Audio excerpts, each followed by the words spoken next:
Hi, hi everyone. Am I audible?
I'm trying to I'm trying to send the request, but I think so there is some issue.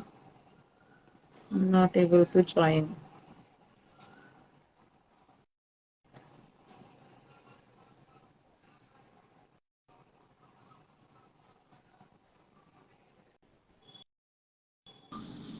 Yeah, that's good. Hi, Mansi. Hi, ma'am. Good evening. Good evening. Good evening. Nice to see you. How are you? How is I'm, Saturday evening? oh, it's good. Saturday evening. Behind me, there's a whole lot of people working out. So Oh, that's great. I'm in one corner of the gym. That's great. That's great. I really like the formation of your gym, and it's thoughtfully constructed, keeping in mind the Thank you. spaces in Mumbai. Yeah, thank you. This is all credit, of course, to my partner, Shailesh, who has actually, designed the whole space. Shailesh sir, yes. Yeah, yeah. Yeah, Oh, that's really great. yeah. So most of the people have joined. So to introduce yourself and of course myself. So we have Dr. Ruchira Tendolkar with us for Simply Periods Live today. She is a doctor and a strength and conditioning coach based in Mumbai, and she has her own space. Called the Akhada, and I think so. The educational like things you run is called the Yeah, Kriya Kinesis. that's If right. I'm Our I'm correct. educational arm is Kriya Kinesis. That's right. That's The right. educational arm is Kriya Kinesis, and I really loved her T-shirt when I had seen her for the first Yeah. time. That movement is medicine. Yeah. So that's the tagline they go with. So it's really great. When I had attended one of their HIIT sessions, so that really enlightened me. And we thought as we are going with the young athlete initiative, and they do train quite a lot of young athletes in the space, so she would be the best person to let us know what would be the medical or the strength and conditioning considerations to train a young athlete. So yeah, and we and the of course for followers who have joined from ma'am's side, so Simply Periods is an initiative to improve the outreach for and support for young female athletes, grassroots athletes of India. So we conduct camps on menstrual related health, exercise related questions on the for the female athletes and also the coaches. So we have mostly we conduct workshops or Sports Authority of India in Bangalore. So yeah, so I think so we should not go more Yeah. into introduction now because there is so much is there to tell So about much to discuss. everyone. Absolutely. Absolutely. Yeah. But can you in like I know my introduction was kind of very like professional. If you Yeah. can let us know about your journey in short and what you do, that would be great to start with. So, when we talk about my journey in particular, I played a lot of sports in school and they always worked for me. I felt that I was better at academics because I was good at sports. So, for me, there was a natural link between the two things.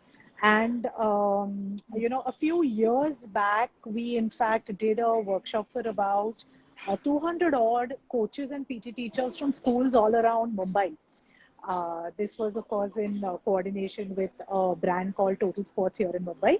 And what we discovered while we were creating that workshop is that as the studying increases, as we see children going from nursery to junior KG, senior KG, and then primary section and then secondary section, the amount of sitting down increases, and the focus on general movement, play, that should be there, goes on becoming lesser and lesser and lesser. When in fact, there is no real reason for that to happen. If I look at, say, my own children's lifestyles today, luckily both my children are fairly active because I think they're a little more aware. But otherwise, when I look at their classmates, etc., we see that they're spending a majority of their time pursuing academics, and movement is on a back burner, whether it is a sport, whether it is exercise for recreation, whether it is any specific kind of training. The movement is really on a back burner. There are very few parents who encourage movement or who encourage sports in children. And it's quite sad to see that, because we know how well the movement links with education. The host of health issues that we see as adults, and of course the health issues are coming in at a younger and younger ages, I believe are linked to this lack in movement that we see. Our physiologies are such that we are made to move. Hunting gathering by itself were movements that were there, and we still have a hunter gatherer physiology at our core. Of course, lifestyles have become very push button. So when it comes to this sudden increase that we see in health risk and various metabolic illnesses that are coming in, dysfunction that is coming in, I think there's a good amount of linking that we can do to the lack of movement that we're seeing in our day-to-day lives.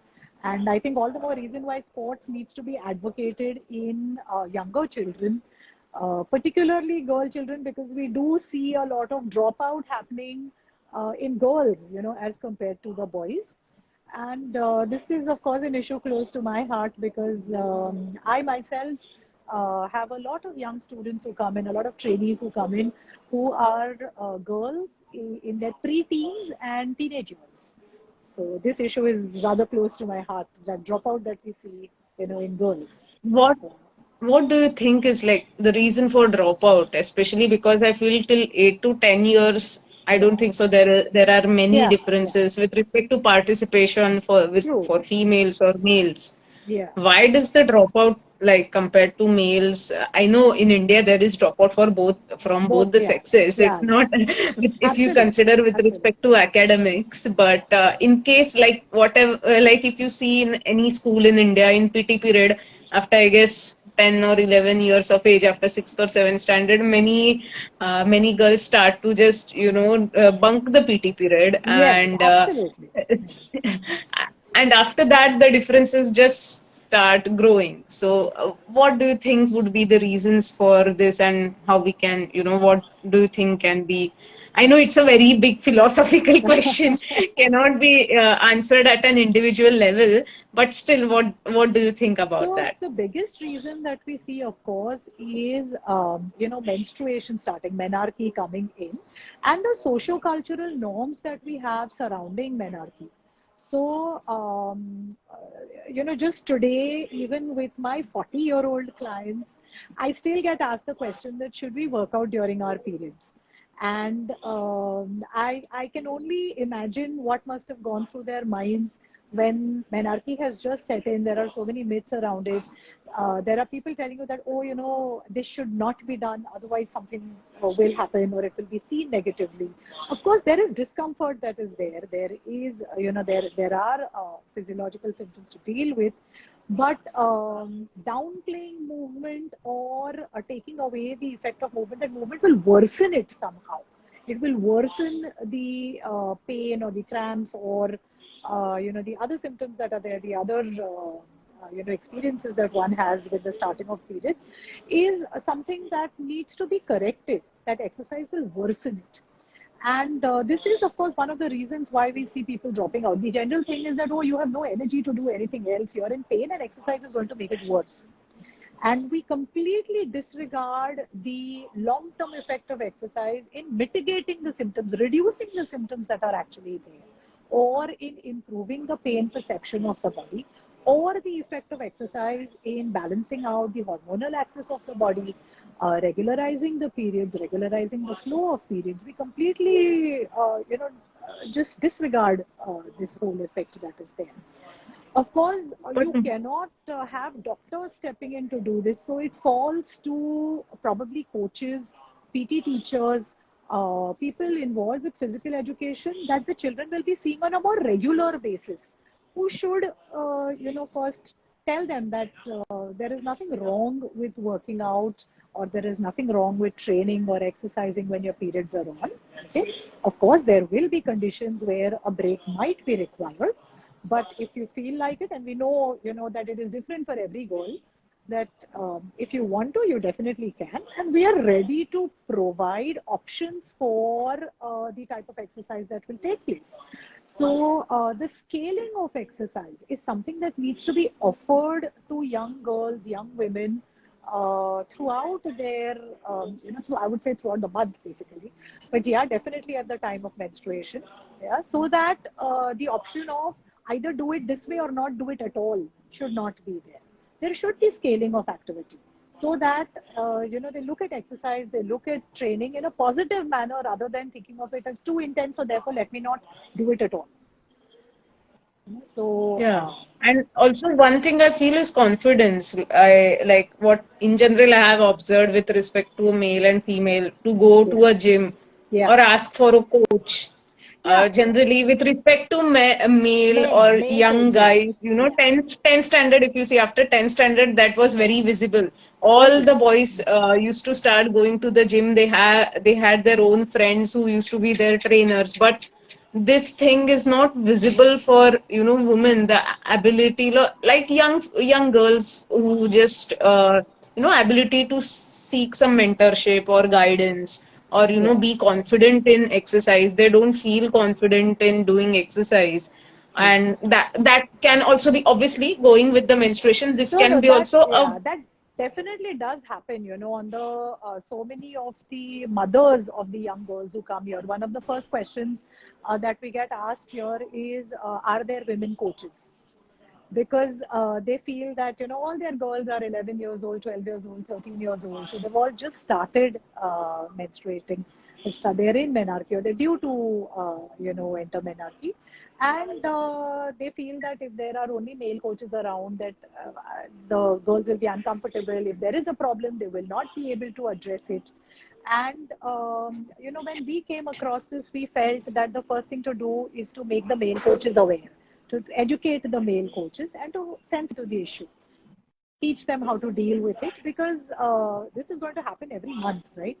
So it is when you have girls that are training with you, particularly young girls that are training with you should be able to address this in a manner that is comfortable to the children, that is comfortable to the girls. So the first thing that we did is to sensitize coaches to the entire issue. The second thing that we actually did was make sure that we had, kept sanitary napkins or sanitary pads available. So, and not hide the fact that they are there. So it could be simple steps like this that make it comfortable.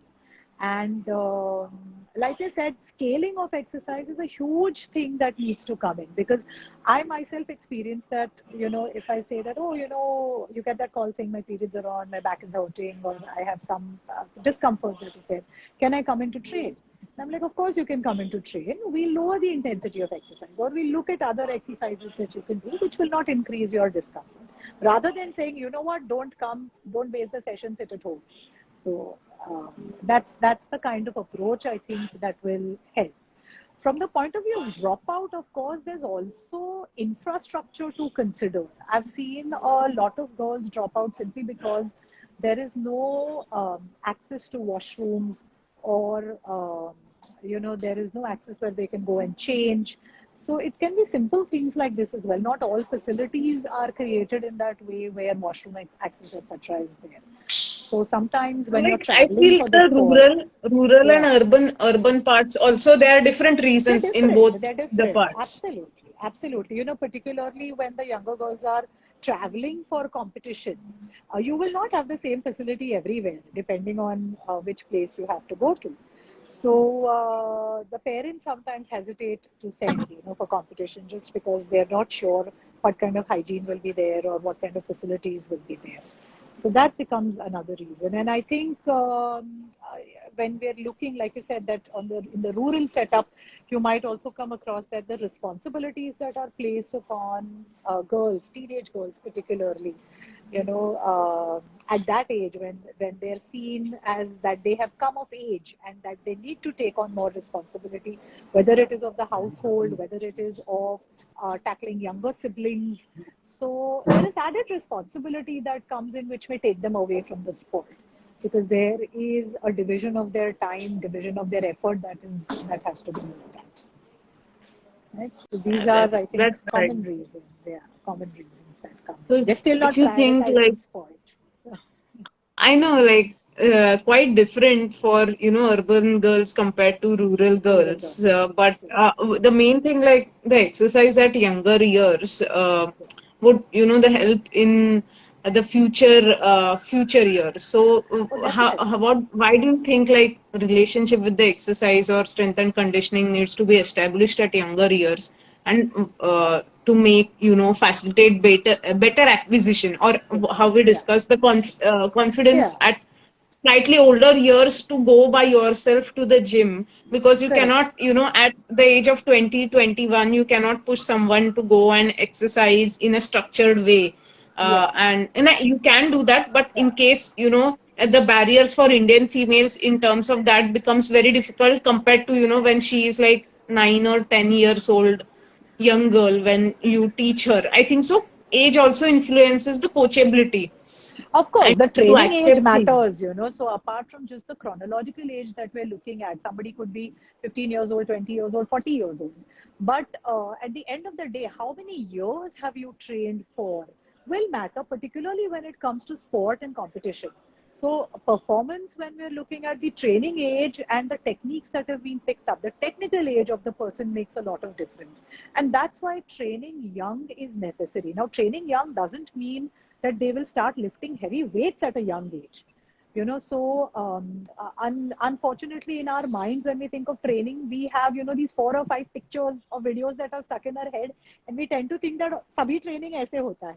But that's not true. So particularly with younger ages, we look at creating more of pattern-based training, movement-based training, so that they pick up good technique. And we're not focusing on loading them excessively. So More whether it about comes, physical literacy. absolutely, more about physical literacy, more about picking up different kinds of movement, more about creating a better neuromuscular connect, a better brain-body connect, and that serves them well in the later years. So once they've started, getting into a formal training program, maybe at the age of 6 or 7, by the time they cross puberty, they are ready and they're primed to really start training with greater intensity, with greater load. Not only that, because of better neuromuscular competency coming in, better of the better brain body connect that is there, the chance of injury actually goes down.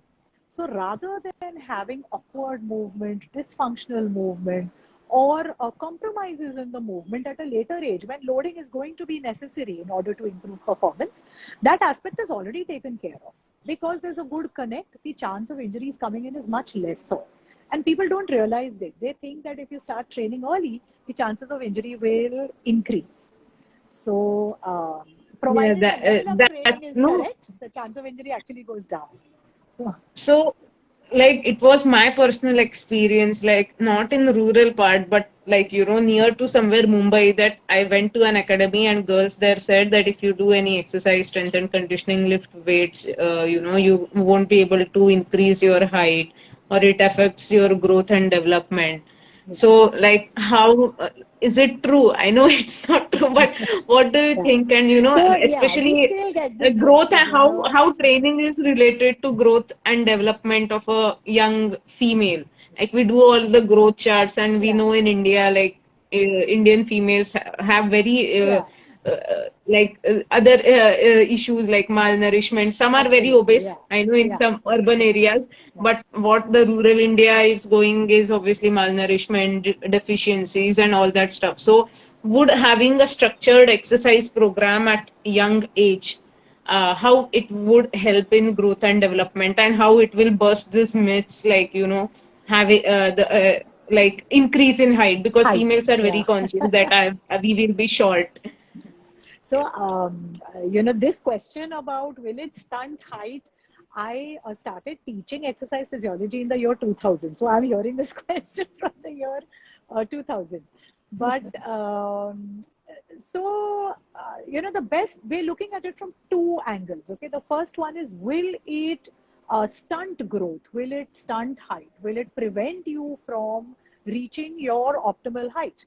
Right? So the straight answer to that is no, of course. It will not prevent you from reaching your optimal height. In fact, it will help you to achieve your optimal height.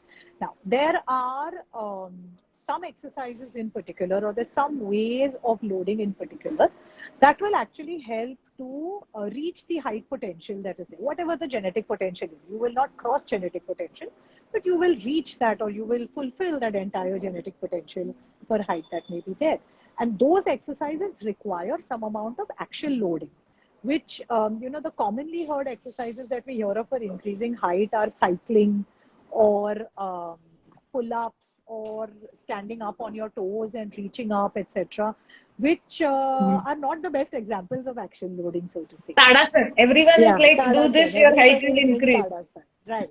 So, Yeah. better exercises would be things like squat, utilizing some amount of weights, jumping movements, bounding movements, hopping movements. Okay, all of which stress the bones in a particular manner are the ones which will also create space, or create the signals for the bones to actually grow in the right way. Right. So, the growth plate that is there requires a certain signal, requires a certain message coming to it. And that message comes to it from that some amount of stress. I'm not saying a huge amount of stress, but some amount of stress that is sent to the bones and sent to that growth plate of cartilage with movements, and that will bring on action loading. So things like running, squatting, bounding, hopping, these are all exercises that will actually help to achieve the high potential that is there.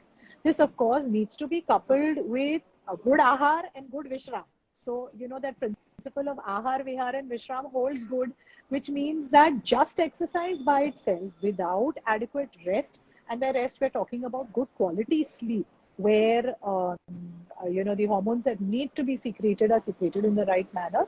Right, so we're not just talking about hours of sleep, but good quality of sleep that needs to be there, as well as good ahar. So the right amount of nutrition that needs to come in, uh, good sources of nutrition, not just calories, but having a good nutrient profile for whatever Whole calories are foods. going in.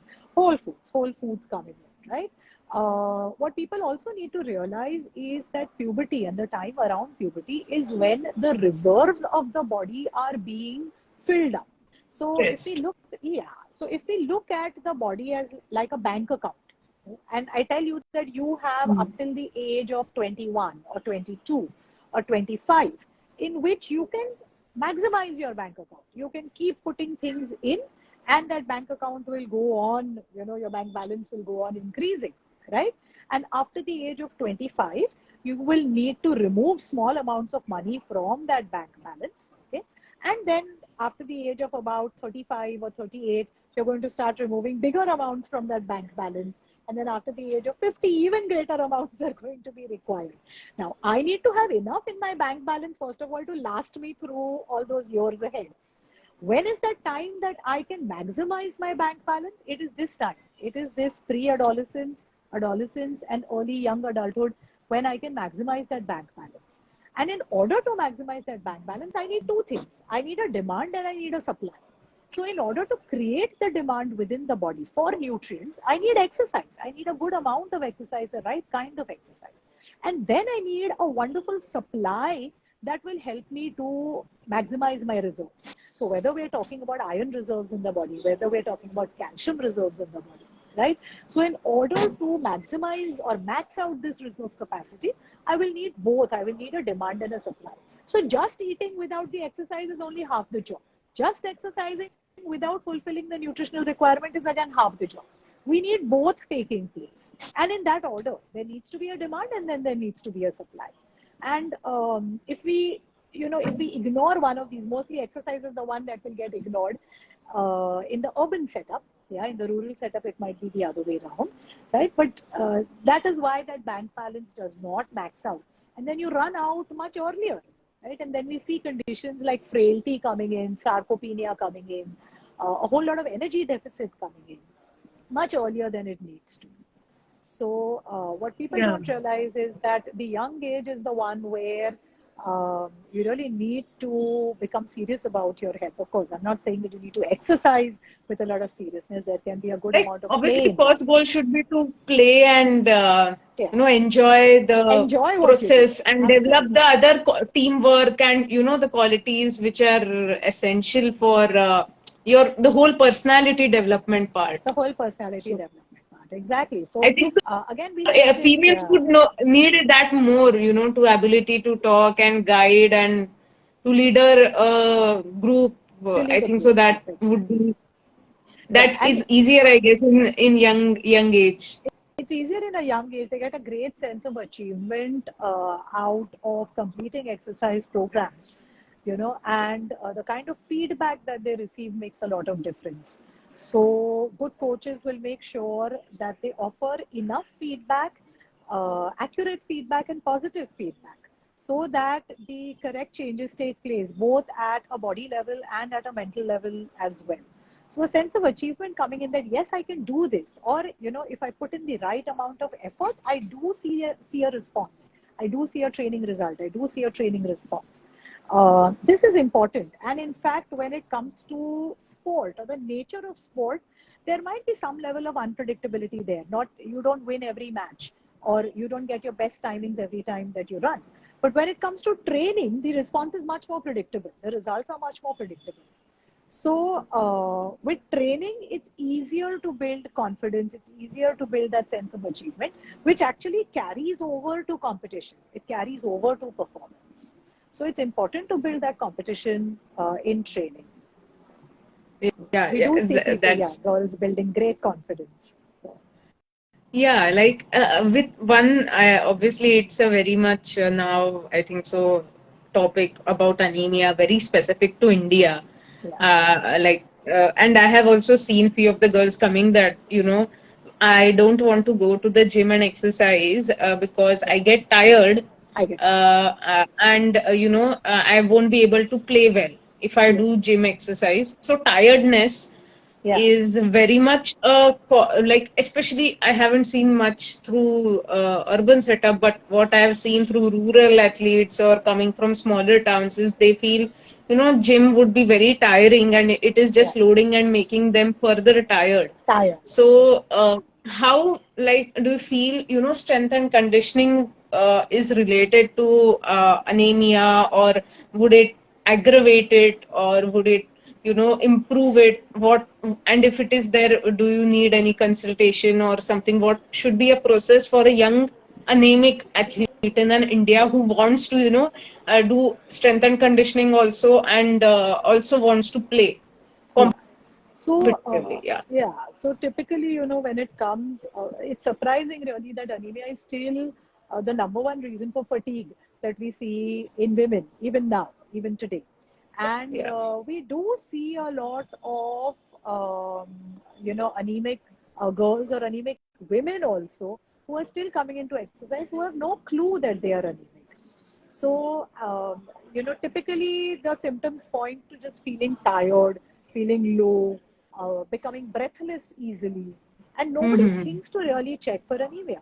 Now, the funny part is, or the ironic part is, that when they come to the gym and they exercise and they become breathless, their breathless session 1, their breathless session 2, their breathless session 3, and if the coaches are looking out and seeing that why are we not seeing an improvement in terms of the stamina? Why are we not seeing an improvement in terms of the energy level? Very often the client can't make out. All that the client or all that the exerciser is reporting is that, oh, the exercise session was very tiring. Yeah, but they haven't figured out yet that it by now they should have coped up. There should have been a positive adaptation taking place, and the same exercise should not have been as tiring as it was in session 1. So this is one of the things to watch out for, when you're watching your young exercisers on the floor. If we don't see enough response to exercise, the response is not taking place at the predicted rate, or adaptations are not taking place at the predicted rate, then one of the first things to check out is hemoglobin levels. And of course, they will have to get, a blood test done in order to check that out. So apart from looking at the typical symptoms that are there, where pallor, etc., may not always be present, may not always be seen. But I think looking at training response for coaches is very important. So if you see somebody who is not progressing at a decent rate or at a anticipated rate, then one must investigate further to find out why this is happening. Very often it is anemia. Sometimes, and this again we're seeing increasingly, it's becoming quite common, is cumulative stressors that the child or the young athlete is facing. So it is, they're exercising and there's a particular training regime that is going on. So sometimes 5 days of the week they're training with their coach, 2 days they're doing a strength and conditioning session, they're doing school 6 days of the week, they're doing tuition 6 or 7 days of the week. There's also some other additional class that is going on, maybe for a completely unrelated skill that may be there. They're not sleeping as well as they should be sleeping. So there's a whole lot of stressors that are coming together, and we only tend to look at exercise and say that the exercise session was too tiring or the strength session was too tiring. And very often it is not about just the exercise session, it is the remaining 23 hours that need to be looked at. So one part of it is looking at conditions like anemia, looking at conditions like nutritional deficiencies that may be there. The second part of it is just looking at lifestyle and what is happening in the remaining 23 hours.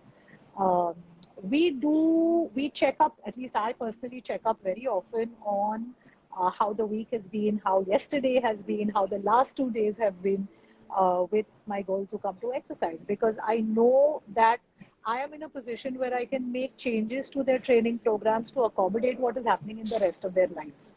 And sometimes a coach has to do that. If you're very performance focused and you're not looking at, the other stressors in life, it's very easy to go into overtraining.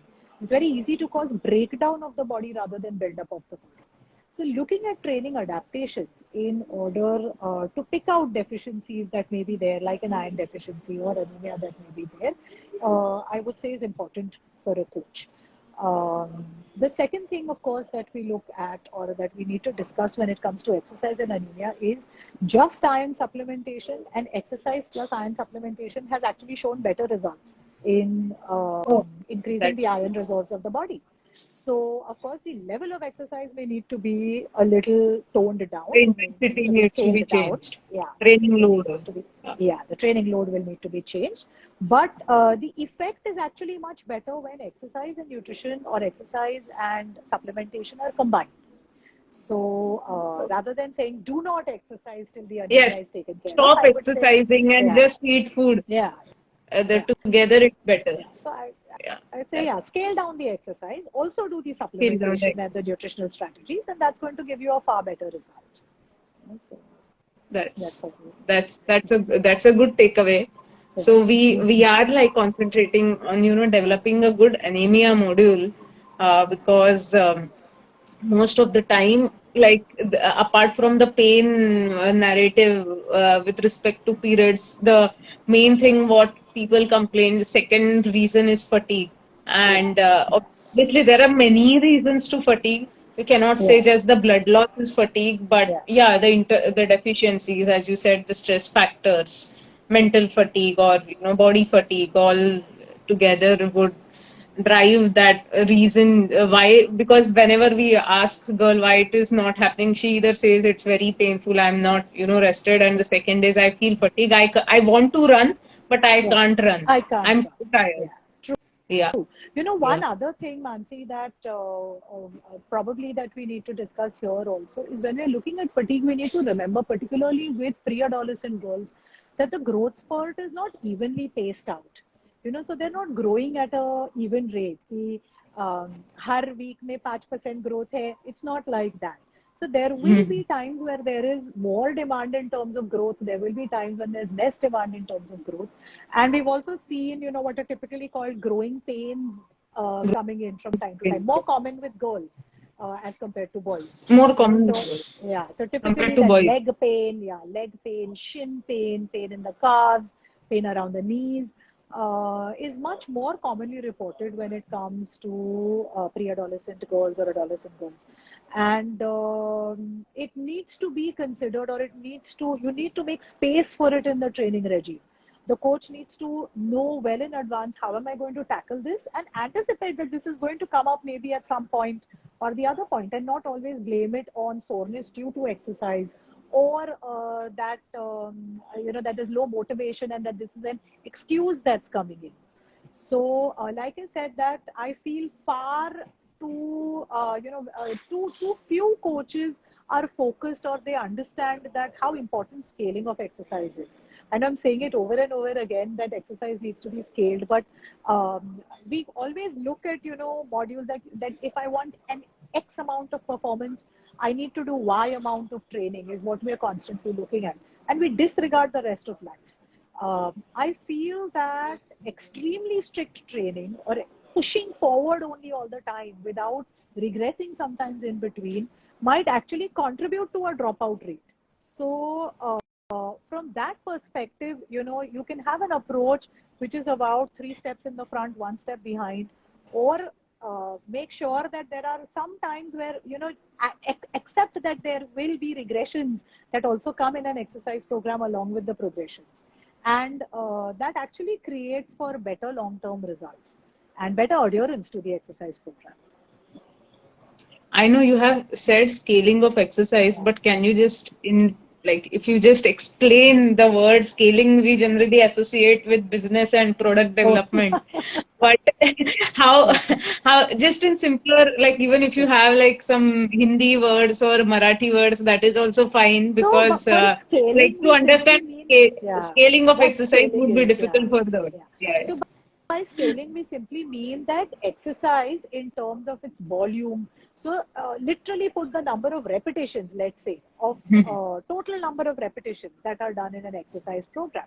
The total amount of weight that is lifted up. If we look at each exercise and we see that, X amount of repetitions are done, Y amount of weight is lifted up. The complexity of the exercise itself. For example, we know that certain exercises are more taxing when it comes to the entire body, right from the brain to the muscular level. So, right from the central to the local level, some exercises are more tiring, more fatigue inducing, such as the Olympic lifts. So if you're looking at exercises such as clean and jerks or snatches, which are used in training programs, even though the athlete may not be an Olympic lifter, but some derivatives of the Olympic lifts might be used in the training program.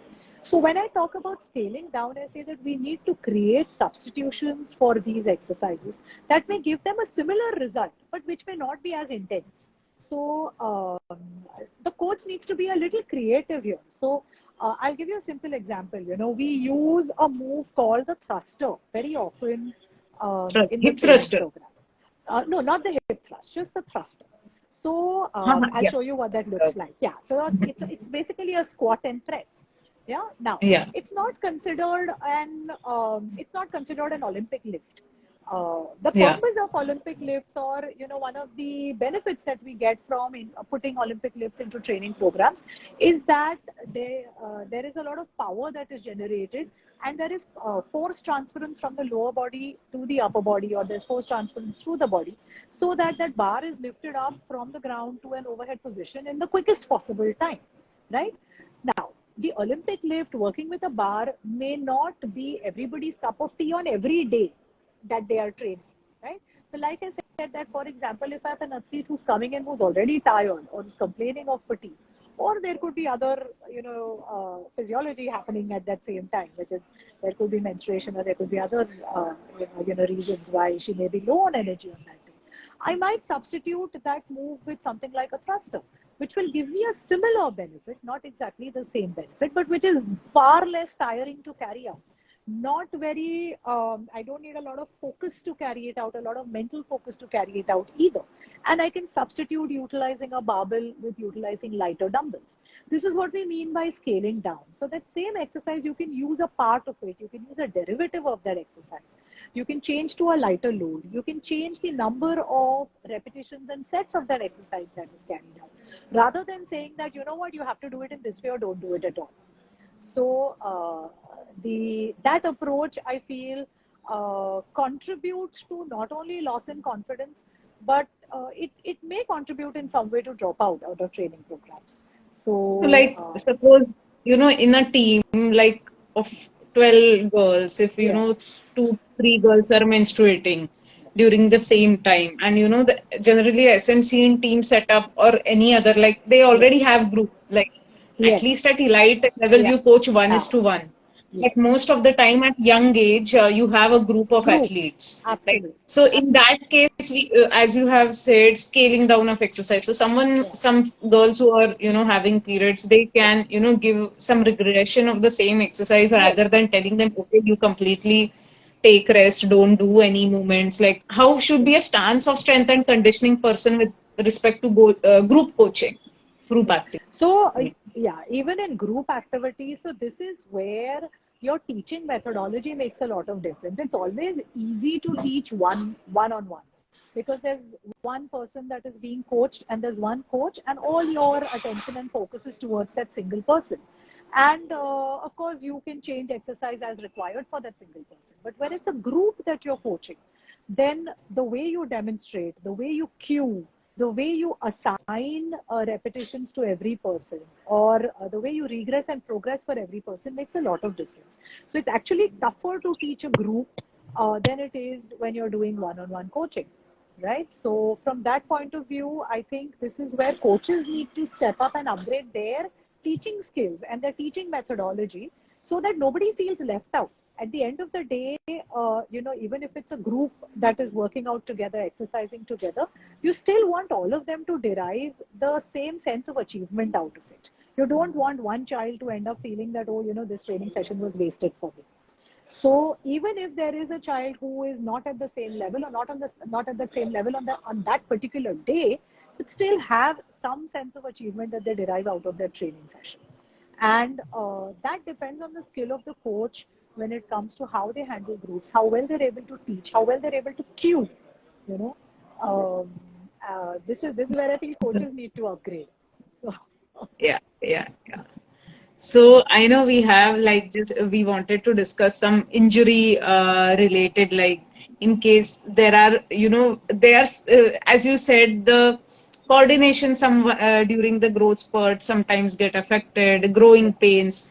all these, young athletes get injured quite a bit, a lot, especially in, contact sports or turning sports like football, hockey, and related. Any sport requires sprinting and turning. So what, can be the role of SNC, and are there any particular exercises which, I know there needs to be a plan and a proper follow up, but what do you think how this, young athlete injury rates can be reduced as from a lens of a strength and conditioning coach with respect to So, females?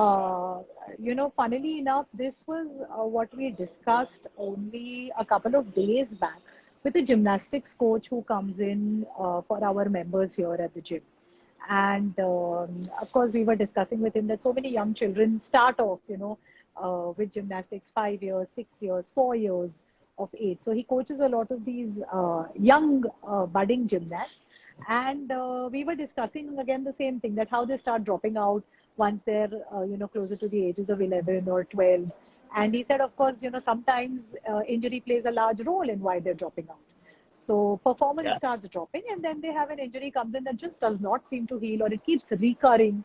And we were asking him, what kind of strength and conditioning are these children undergoing? And he said they're not undergoing any strength and conditioning. And then we were discussing whether it's a good idea to pick up a strength and conditioning course later down in the line. And the conclusion of our entire discussion was that strength and conditioning, or strength, needs to precede or go hand in hand with skill based training. It shouldn't come in as an afterthought. So shouldn't come in once injury starts, or once the risk for injury increases.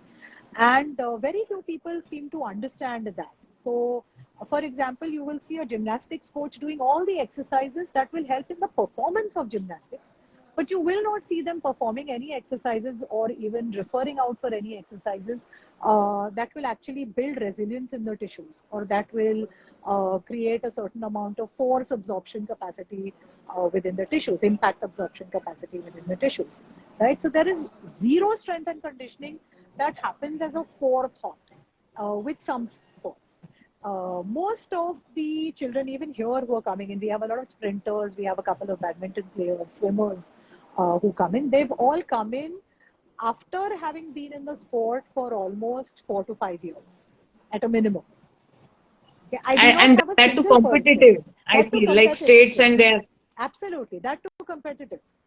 I do not have a single child here who has come in saying that I have started coaching for a particular sport and this is only my first year, or this is whatever, my first 6 months, and the coach has sent me for SNC. So SNC comes in, unfortunately, as an afterthought and way later than it should come in. So its role in the prevention of injuries is overlooked completely. And if it would start off a little earlier, then I feel it'll help to prevent injuries in a much better way. So people look at SNC only as performance enhancement. They're not looking at SNC from the point of view of preventing injuries or just creating resilience. It needs to come Yeah. in, so if any coaches are listening, please, address the strength and conditioning part for your athletes a little earlier rather than later. Yeah, and it's like there is one thing also, like people think you can prevent just knee injuries by doing clamshells or Yeah, some bodyweight yeah, squats like that. But yeah. I don't think so. That's the general. It's not so easy. If that could have been there, there would have been no injuries. Just doing Absolutely, clamshells absolutely. and squats. So, like, what should be? Do you think a proper foundational strength? Especially females should try to build up so they don't get injured, and it's not like very specific, okay, you will get injured, like it's form of fear also, like if they see many of them getting knee injured to their Right. knee or what ankle or Ankle. some Yeah, parts which are ankle and very knee thin. injuries are very common. Yes. So they are like, okay, do this exercise, do this one exercise, and you're like you're bulletproof. So it Yeah. doesn't happen. I feel it's not one Yeah. exercise is a bulletproof exercise. So like even me asking you, tell me two exercises which would prevent injuries. Not actually ethically right, but it's just like a thought. What should be, a flow of exercise, or what should be a proper, they should give a plan to make them as a whole body robust than, securing your knee or ankle, because no, like you don't play with just one joint, you play with the whole body. Correct. Whole So body, exactly. So, in fact, you hit the nail upon the head perfectly. So rather than just looking at exercises that are going to isolate and hmm, only, point at certain muscles as perpetrators of the crime, we need to look at the body in entirety. We need to look at complex movement, compound movement, rather than looking at just isolations. And there needs to be training that goes step by step towards taking the kind of stresses that are going to be present on the field or on the track. So very often like I'll give you a simple example. Shailesh and I were just discussing this because, as you know, we have an upcoming workshop tomorrow as well, and we were talking about bounding as a training methodology. Or so bounding, as you know, is the exaggerated running movement that happens with all athletes, bounding, sprinters, bounding, right? So a lot of bounding, sprinters yeah. will use bounding in order to increase their power in order to improve performance. As a performance enhancement tool, they'll be using a lot of bounding. Now, the risk that is associated with bounding and bounding without the right mechanics, or bounding without having any preparatory exercises that have happened over the previous few weeks or months or even years sometimes, bounding actually carries greater risk than sprinting. So people will tend to, so it's great for performance enhancement, but the exercise by itself actually carries greater risk than the sport. And there are several such like these which we need to recognize. So not simply look at exercises, if I do X, it will give me Y result. But in order to be able to bound, I need to build up with a series of exercises that will gradually take me towards, resilience of the body, where bounding will not create injury for me.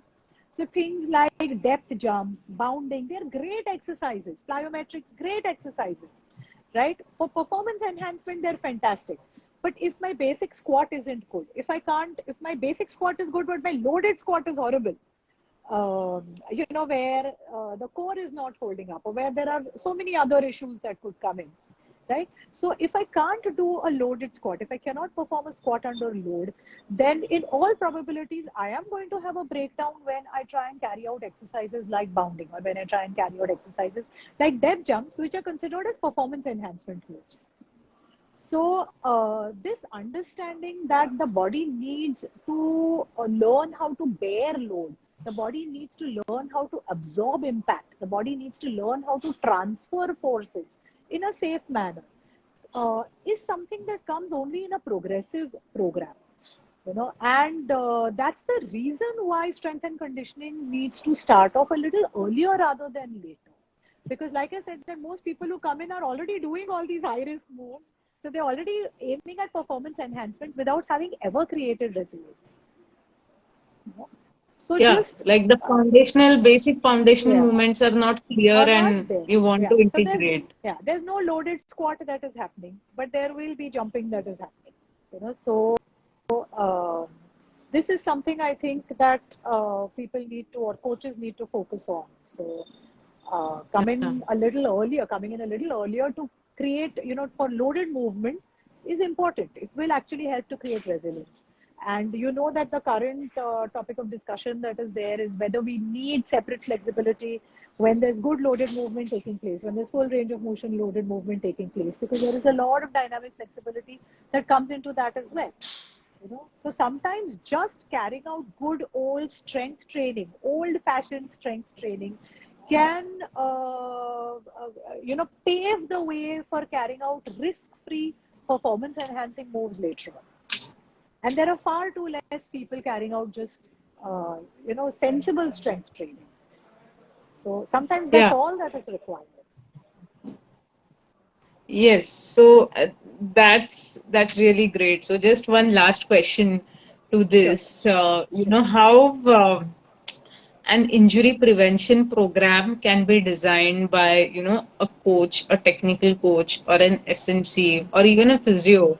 Yeah. to which considers the whole body um, thing rather than, of course, there are some isolated movements, exercises which Yeah. have been Yeah, yeah. They reported, have like if, their they have their place in a program, undoubtedly. We are not, but throwing them out of the program.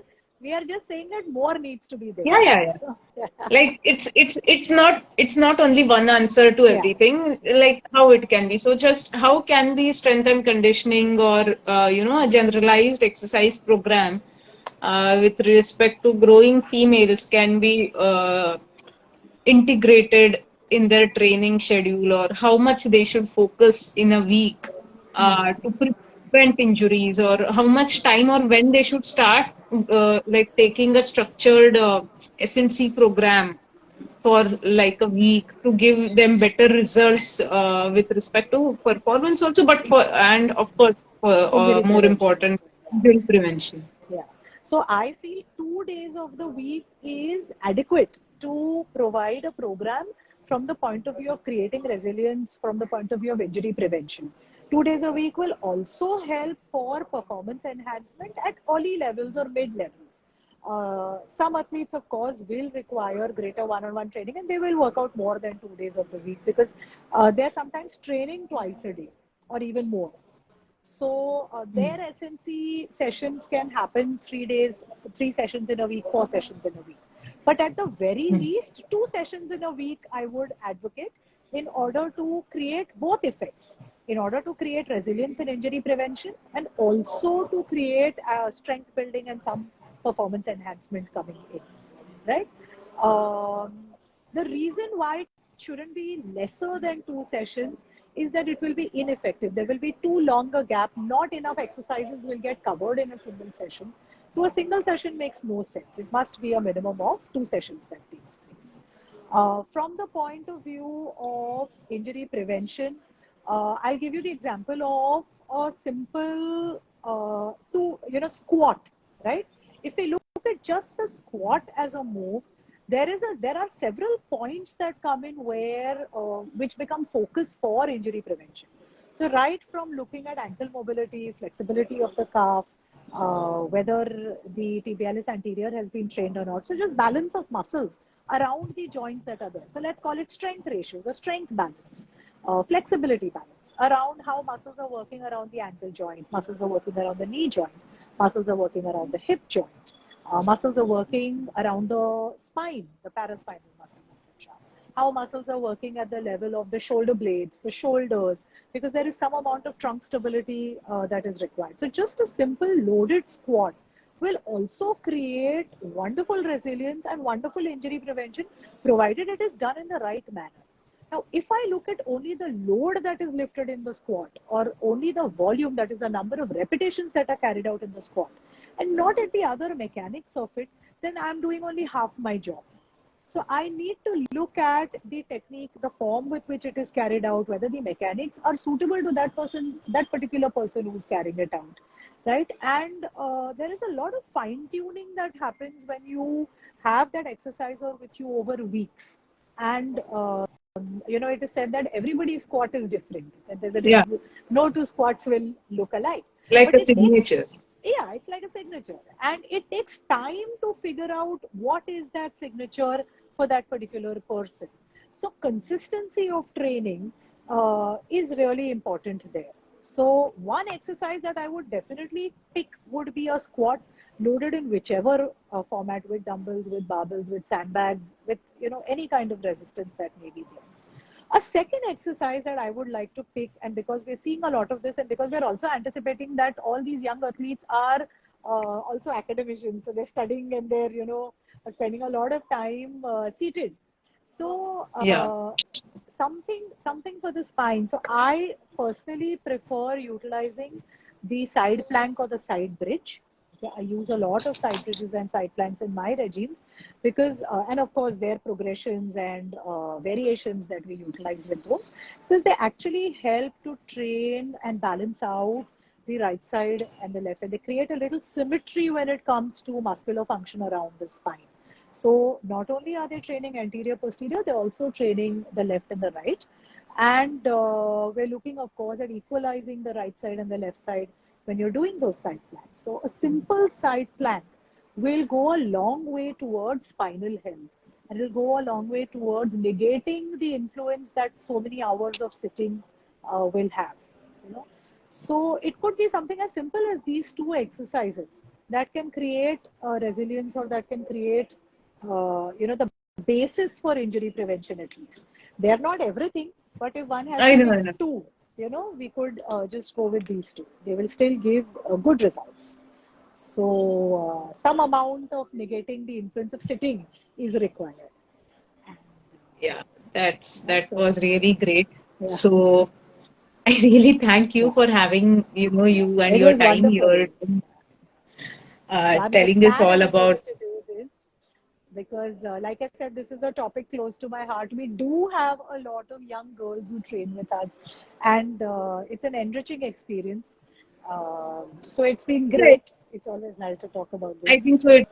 It's like you can mold things very better at a young age and At a young make, and age. that's what I think so India needs is, focusing on the younger generation so the future generation is better. So Yeah. obviously that was really nicely emphasized, and I really thank you for this wonderful session. I hope Thank we you. can It was connect my better pleasure. and Definitely. have Definitely. uh, possible more practical workshops where Oh, we think yes. about different exercises, Oh, specifically for females, yeah, for different ages, and that would be really great. oh, yes. We shall plan that for the future. Yeah, Yeah, yeah, I'll look forward yeah. to it. All right. Thank you so Sure, much, Mama. sure. Thank you for Thank having you. me.